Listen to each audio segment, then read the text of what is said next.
Reality हीच आहे की मी काय सध्या ज्यावेळीपासून एप्रिल 2021 पासून प्रिपरेशन करताना फुल टाइम मी युपीएससीची प्रिपरेशन करतोय. दिल्ली किंवा पुण्यामध्ये राहून युपीएससीची प्रिपरेशन केलेली आहे. या दरम्यान कधीही मी 1 महिना किंवा 2 महिना बकऱ्यांच्या मागे गेलेलो नाहीये.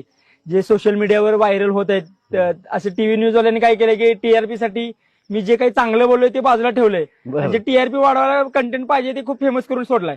सो मला वाटतं की हे रिस्पॉन्सिबल थोडं बनायला पाहिजे मीडियाला, कारण थोडा फोर्थ पिलर आहे. माणूस रिस्पॉन्सिबल बनतोय तर तुम्ही पण या रिस्पॉन्सिबल बना, मला असं आव्हान करायचं ऍक्च्युली. आणि मी ऍक्च्युली फुल टाइम युपीएससीचं प्रिपरेशन केलेलं आहे दिल्ली किंवा पुण्यामध्ये राहूनच.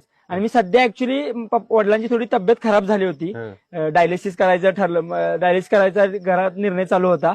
त्यामध्ये विचार विनिमय करायचे आणि थोडं वडिलांना घरी राहून थोडंसं म्हणजे जेवण वगैरे पण जात नव्हतं. सो मग वडिलांना बकऱ्यांचं दूध वगैरे पण खूप आवडत होतं. मग त्या निमित्तानं आम्ही बकऱ्यात गेलो होतो ऍक्च्युली 4-5 दिवस रिझल्टच्या आधी. आणि त्या निमित्तानं 21-22 ला रिझल्ट दिला असं वाटत होतं. पण आता मग रिझल्ट येणार आहे म्हणजे आपली लाईफस्टाईल तर जगायची सोडणार नाही ना आपण.